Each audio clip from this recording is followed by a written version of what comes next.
إذا مزار فيك يا مولاي. ایک واقعہ اور ربط مصیبت، فرمایا آج بھی وقت کا حسین حل من ناصرین کی آوازیں دے رہا ہے. مجلس نہ فارملٹی ہے، مسجد نہ فارملٹی ہے، نماز بھی فارملٹی نہیں ہے. مومن آئے تو یہ سوچ کے آئے کہ آج میں اس مجلس سے لے کر کیا جاؤں. مجلس نہ چاول والی ہونی چاہیے نہ نیاز والی، یعنی چاول کا دانہ میں آدمی کا آنا. روحانی غذا اور ہے، جسمانی غذا اور ہے. کوفے میں ایک سید بزرگوار نماز پڑھا کے ممبر پر گئے. لوگوں نے سید سے کہا کہ مولانا امام زمانہ کا ظہور کیوں نہیں ہوتا؟ دن رات ہم مولا کے ظہور کی دعائیں، لاشیں اٹھا اٹھا کے ہم تھک گئے، مولا کیوں نہیں آتے؟ تو انہوں نے کہا میرے پاس تو جواب نہیں ہے، لیکن چھٹے امام کی ایک روایت ہے وہ پڑھ دیتا ہوں.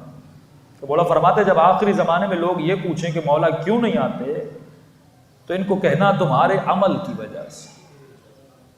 اب امام کا آنا بمعنی ظہور بھی ہے، بمعنی زیارت خصوصی بھی ہے. یعنی اگر مولا ظہور نہیں کر رہے تو مولا میرے پاس کیوں نہیں آ رہے؟ مجھے بھی تو زیارت کرا سکتے ہیں نا. تو انفرادی زیارت بھی نہیں ہو رہی، اجتماعی زیارت بھی نہیں ہو رہی. تو امام کا جواب اس میں ہو سکتا ہے کہ تمہارے عمل کی وجہ سے. یعنی اگر ظہور بھی نہیں ہو رہا تو میں نے آج تک مولا کو کیوں نہیں دیکھا؟ اتنے علماء نے، زہداء نے، جوانوں نے امام کی زیارت کی، میدان جنگوں میں زیارتیں کی، لیکن آج میری زندگی ختم ہونے کو آئے، بدن کی طاقت ختم ہونے کو آئے، لیکن ابھی تک مجھے کسی معصوم کی زیارت نصیب نہیں ہوئی. اس کا مطلب یہ ہے کہ میرے وجود میں اسپریچولیٹی اور روحانیت ذرہ برابر نہیں بڑھی. تو مسجد کا مؤذن غصے میں آیا، کہا مولانا کیا کہہ رہے ہو؟ ہم کھلائیں، ہم پلائیں، ہم مسجد میں بلائیں اور الزام بھی آپ ہم پر لگا رہے کہ امام ہماری وجہ سے نہیں آ رہے. دیکھو میں تو نہیں کہہ رہا، چھٹے امام کا فرمان ہے کہ آج کے بعد مسجد سے نکل جائیے اور پھر مسجد میں نہیں آئیے گا. ہمیں ایسے مولانا کی ضرورت نہیں ہے. یہ چلے گئے. سید بزرگوار کہتے ہیں کہ رات کے 2 بجے جس مؤذن نے مجھے دھکے نکال کر مسجد سے نکالا تھا آج وہی میرے دروازے پر آیا اور کہنے لگا مولانا مجھ سے غلطی ہو گئی، معاف کیجیے گا، خطا ہو گئی، معاف کیجیے گا. کہتا میں نے دروازہ کھولا، فوراً قدموں پہ گرا، سید معاف کرنا تو سچ کہہ رہا تھا. مولا اگر نہیں آتے تو ہمارے عمل کی وجہ سے نہیں آتے. کہ بھائی کیا ہوا؟ پہلے مسجد سے نکالا، معافی مانگ رہے ہو؟ کہ جیسے میں نے آپ کے ساتھ بہترامی کی، گھر گیا، رات کو سو گیا، ایک خواب دیکھا. خواب میں دیکھتا ہوں کہ اعلان ہو رہا ہے کہ تمہارا مولا آ گیا، ظہور امام ہو گیا. میں بھی دوڑا دوڑا امام کے پیچھے گیا، بڑی رش، لوگ جوق در جوق امام کی زیارت کے لیے جا رہے تھے. میں بھی گیا. جب امام سے زیارت ہوئی ہاتھوں کا بوسہ لیا اور میں نے کہا مولا ہر محب کا اور ہر عاشق کی یہ خواہش ہے کہ آپ اس کے گھر آئیں، اپنے بابرکت قدم اس کے گھر میں لائیں. مولا آپ کب آئیں گے؟ میں آپ کی دعوت کرنا چاہتا ہوں. تو امام نے فرمایا جب وقت ملے گا تو ہم آئیں گے، تو منتظر رہنا. اب کہتا خواب کے عالم میں دیکھتا ہوں. میں گھر گیا، چند دن گزرے، اپنے صحن میں بیٹھا ہوں، دروازے پر دستک ہوئی.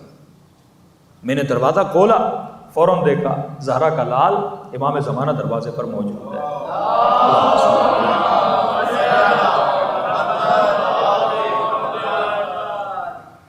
فوراً امام کو اندر دعوت دی. مولا آئے، امام کے لیے کرسی صحن میں لگائی. مولا گھر میں بیٹھے. امام پانی لاؤں؟ کیا لاؤں مولا؟ کیا آپ کی خدمت کروں؟ اچانک سے آئے، کوئی خبر دیتے، میں بہت بڑا بندوبست کرتا.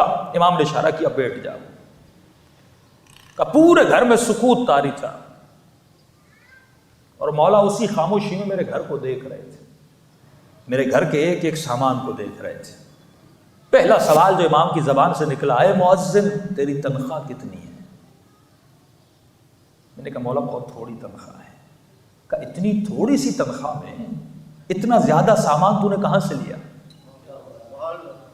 اکاؤنٹیبلٹی. طلحہ و زبیر علی سے دور کیوں ہوئے؟ زبیر مولا علی کا پھپھیزاد بھائی تھا. پہلا شخص ہے جب مولا کے ہاتھوں میں رسیاں بندھی، زبیر نے تلوار نکالی تھی کہ علی کے ہاتھوں میں رسیاں ڈال رہے. وہی زبیر جنگ جول میں علی کے مقابلے میں مال کی وجہ سے. جب علی نے کہا اکاؤنٹیبلٹی دو، 3 خلفاء کے ادوار میں جتنا تم لوگوں نے مال اکٹھا کیا مجھے بتاؤ کہاں سے لایا؟ خود کمایا یا بیت المال سے جمع کیا؟ تو کہنے لگے علی یہ حساب ہم سے نہیں لینا، اپنی حکومت میں ہم جو کریں وہ ہم سے پوچھ سکتے ہو، لیکن پچھلی حکومتوں کا حساب نہیں لینا ورنہ ہم جنگ جمل کو برپا کر دیں گے۔ تو امام فرماتے جو کرنا ہے کرو، لیکن علی حساب و کتاب کریں گے۔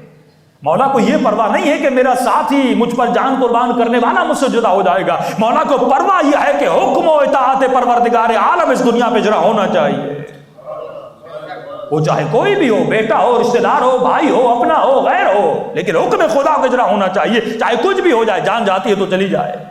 تو پہلا سوال جو امام زمانہ نے کیا، آج کا مومن جو دعائیں کرتا ہے امام زمانہ کو اللہ پروردگارہ ظہور کر دے، یہ سوچے اگر مولا آئے اور امام نے اکاؤنٹیبلٹی کی میں جواب کیا دوں گا؟ کیا ہے میرے پاس کوئی جواب دینے کے لیے؟ فوراً امام نے کہا یہ بتا تنخواہ جب اتنی کم ہے، اتنا مال تو نے کہاں سے اکٹھا کیا؟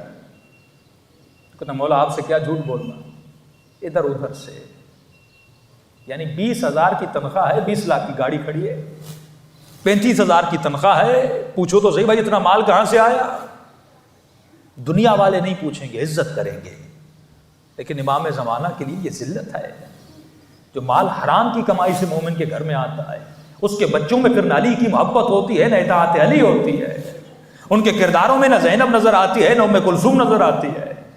وہ لقمہ جو حلال کا لقمہ ہو اور مومن کے پیٹ میں جائے، اس عبادت میں لذت ملتی ہے، اس مومن کی اسپرچولیٹی بڑھتی ہے، اس مومن کو امام زمانہ کی زیارت ہوتی ہے۔ امام نے فرمایا مؤذن تم نے حرام کی کمائی سے کمایا، حکم ہے امام خیرات خدا میں دو۔ میں نے کہا مولا جان قربان، مال کی حیثیت کیا ہے؟ دیا۔ تو اتنے میں امام نے میری طرف دیکھا، کہا مؤذن تیری بیوی کہاں ہے؟ کہا مولا کہیں گئی ہوئی ہے۔ کہا جب واپس آئے تو اسے طلاق دینا۔ کہ مولا 17-18 سال کا ساتھ میرے بچوں کی ماں، بیوی کو طلاق کیوں دوں؟ کہ جب تو پیدا ہوا تھا انہی دنوں میں تمہاری بیوی پیدا ہوئی تھی، ان کا گھر تمہارے گھر کے ساتھ ساتھ تھا، تمہاری بیوی کی ماں کا دودھ خشک ہو گیا تھا، ایک ہی محلے میں رہتی تھی، اس نے تمہاری ماں کا دودھ پیا تھا، لہٰذا یہ تمہاری رضائی بہن ہے۔ پھر گھر جدا ہوئے، فاصلے بڑھے، شادی کی، جب تک علم نہیں تھا تو رشتہ حلال تھا، اب کیونکہ میں بتا رہا ہوں تو رشتہ کیا ہے؟ حرام ہے، طلاق دو۔ کہتا اور پریشان ہوا۔ میں نے کہا ٹھیک ہے مولا، بیوی کو طلاق دی۔ اتنے میں دروازہ کھٹکا، دوڑے دوڑے میں نے دروازہ کھولا، 19 سال 18 سال کا کڑیل جوان بیٹا اندر آیا۔ امام نے کہا مؤذن ادھر آ، تمہارا بیٹا پتہ ہے ابھی کہاں سے آ رہا ہے؟ کہ مولا کہاں سے؟ کہ ابھی شراب پی کے آیا ہے، ابھی زنا کر کے آیا ہے، میں اس پہ حد شرعی جاری کروں گا۔ کہ بیوی کو قربان کیا، مال کو قربان کیا، لیکن جوان بیٹا ہر کسی کو پیارا ہوتا ہے۔ برداشت نہیں ہوا مولا میرے بیٹے کو میری آنکھوں کے سامنے سزا دیں۔ میں نے فوراً اپنی جگہ سے اٹھ گیا اور اپنے امام کی بہترامی کی۔ میں نے کہا کبھی کہتے ہو سامان دو، کبھی کہتے ہو بیوی کو طلاق دو، ابھی میرے بیٹے کو سزا دینے والے ہو۔ میں نے کہا آپ مجھے امام تو دور، آپ تو مجھے سید بھی نہیں لگتے۔ اتنا کہنا تھا، امام اپنی جگہ سے اٹھے، آنکھوں میں آنسو بھر آئے۔ کہا مؤذن جب تو مجھ پہ اپنا بیٹا قربان نہیں کر سکتا، یہ خواب ہے، امتحان ہے، پھر یہ مت کہا کر کہ تو میرا حقیقی چاہنے والا ہے۔ عزیزان محترم، دین قربانی مانگتا ہے۔ خمس کا دینا ایک سمپل سی بات ہے، لیکن جو نہیں دے رہا اس کا مطلب وہ مال قربان نہیں کر سک رہا۔ چند بالوں کا چہرے پر ہونا اس کا مطلب یہ بال قربان نہیں کر سک رہا۔ دن میں 17 رکعت نماز پڑھنا اس کا مطلب یہ 17 منٹ اپنے مولا کے لیے نہیں نکال سک رہا۔ تو ہم قربان کیا کر رہے ہیں؟ جب تک ہم اپنا ٹائم، ہم اپنا پیسہ، ہم اپنا وقت مولا پہ قربان نہیں کرتے، پر میں تب تک تو علی والا نہیں بن سکتا، کیونکہ وہ کریم ہے اور کریم کا کام ہے عطا کرنا، ہمیں عطا کرنا ہے۔ اہل بیت ہمیں عطا کرتے ہیں، پر میں